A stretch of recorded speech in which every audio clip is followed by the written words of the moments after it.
Queridos, eu tenho um amigo especial, conhecido como Neme só, não é? Ele tem um trabalho bastante interessante num site chamado ovnihoje.com, não é? Eu gosto muito do trabalho que ele desenvolve, as traduções que ele faz. Eu gostaria de falar de algumas coisas que foram comentadas ali com vocês, de coisas atuais, coisas que estão acontecendo que eu acho bastante interessante e que vale a pena a gente conferir. Essas matérias são muito interessantes porque elas vão tratar de coisas que são completamente contrárias à história que contaram para nós. Então, por isso eu gostaria muito que vocês prestassem atenção. Essa primeira foto aí que vocês estão vendo se trata de um geodo, não é? Encontrado por Mike Walters, um geólogo amador. E ele costuma encontrar vários geodes e um deles que ele encontrou foi justamente esse. Ele utiliza um disco de corte especial para abrir essas pedras e ele notou que tinha algo estranho dentro da pedra, não é? E é uma pedra de milhares de anos para ser desenvolvida como essa. E quando ele a abriu, encontrou esse metal dentro, um metal trabalhado com certeza, não é? E ele está pedindo que possa se fazer alguns raios-x, alguns estudos acerca do objeto, um objeto encontrado dentro de uma pedra, não é? Mas certamente um objeto bastante trabalhado, como nós podemos observar, parece até uma moeda, não é, queridos? Essas fotos que vocês estão vendo ao fundo aí é a fonte magma, não é? O que é impressionante são inscrições proto-sumérias que foram encontradas em uma tigela encontrada perto do lago Titicaca, a 3.800 metros acima do nível do mar, a milhares de quilômetros de distância da onde a escritura suméria é conhecida, inclusive nos tabletes de luz, entre tantos outros artefatos sumérios. 2 pesquisadores tiraram fotos detalhadas dessa tigela e enviaram para o epigrafista Dr. Clyde Ahmed Winters, na esperança de que pudesse decifrar essas inscrições, e as traduções sugerem que a tigela fonte magma pode ter sido usada para fazer libações à deusa Ania, para solicitar fertilidade. Acredita-se que a figura da fonte magma, que parece estar em uma pose de deusa, com as pernas e braços abertos, apoie a tradução do Dr. Winters.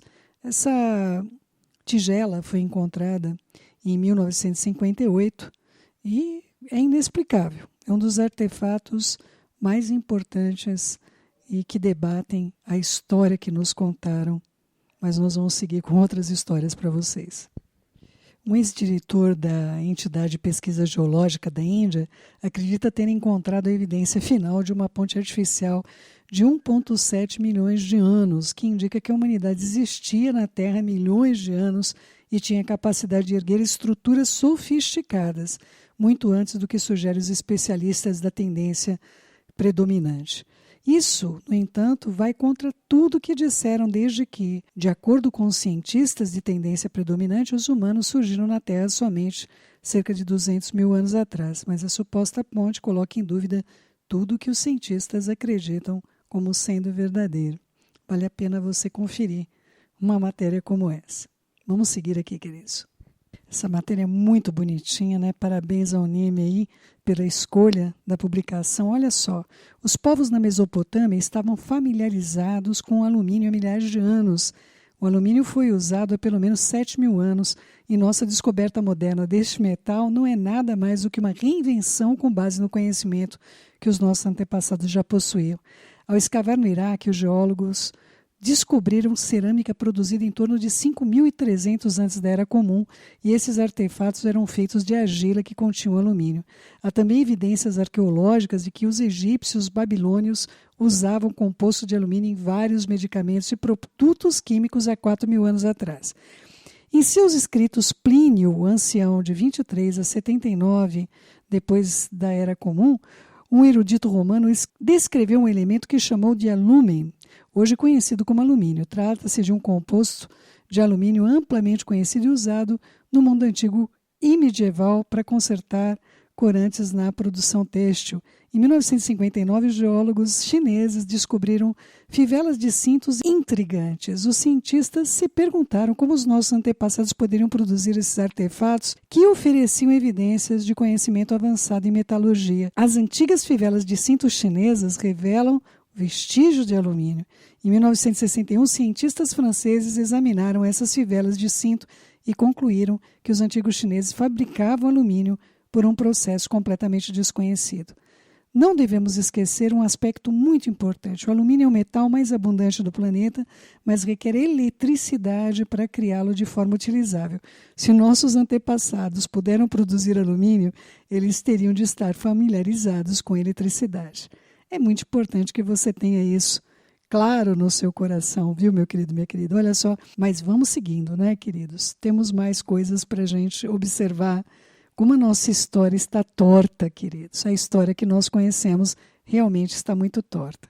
Temos também uma matéria muito bonitinha, não é? Falando da tal energia azul que apareceu aí durante uma filmagem de chuva. Pode ser, sim, alguma situação de um raio, de algum contexto elétrico, curto-circuito, mas o interessante é saber que a energia tem cor. E essa energia é azul. Temos um meteoro fazendo uma curva, não é, queridos?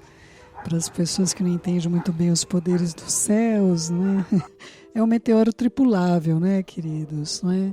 Mas eu acho que vale a pena pensar e refletir no meteoro fazendo a curva. Eu acho que vale a pena a gente refletir um pouquinho sobre isso.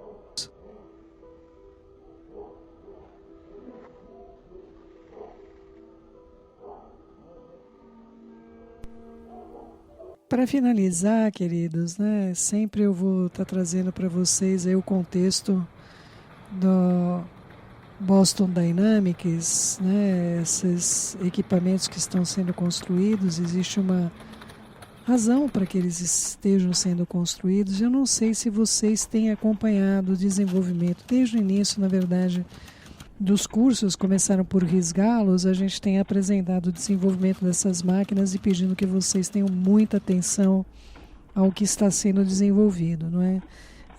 Na época que nós trouxemos aí o curso de risgá-los, alguns anos atrás, elas estavam ainda engatinhando comparado com as coisas que nós estamos podendo observar atualmente, não é? Não sei quantos de vocês têm acompanhado o desenvolvimento dessas poderosas máquinas, não é, cada vez mais perfeitas, e não se trata de computação gráfica, não é, queridos, né? A gente tem assistido muitos filmes, não é, onde pode se olhar e falar, não, isso aí não está sendo desenvolvido de fato, isso aí é alguma computação gráfica que está sendo apresentada. Então, queridos, eu tenho uma grande apreensão com relação ao contexto de muita coisa apresentada em filme para a gente. Ela vem trazendo, na verdade, uma informação do tipo, olha, isto pode acontecer, né? Os filmes, eles trazem para a gente um condicionamento mental para a gente poder aceitar algumas coisas ou dizer, olha, eu já vi isso, não é? Eu vi isso acontecendo. E o desenvolvimento dessas máquinas tem sido extremamente rápido. Não sei quantos têm observado a estimativa mundial de perda de trabalho das pessoas com relação à operação de máquinas. E nós temos visto muitos filmes tratando desse contexto. Esta em especial que vocês estão vendo é uma que me trouxe uma grande apreensão pela estabilidade, a velocidade, o equilíbrio, me trouxe uma extrema apreensão, principalmente esse último Android que está sendo desenvolvido.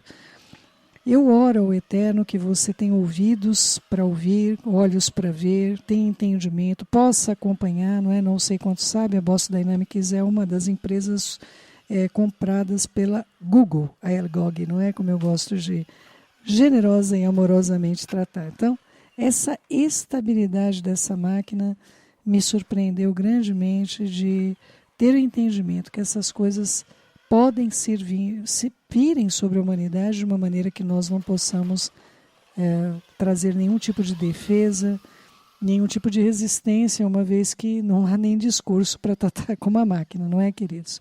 Que o Eterno nos ajude diante de tempos muito difíceis que nós estamos por viver. Que o Eterno abençoe você e lhe guarde, dê entendimento de todas essas coisas, para que você também possa interceder em nome de Yeshua HaMashiach. Shalom, meu querido e minha querida.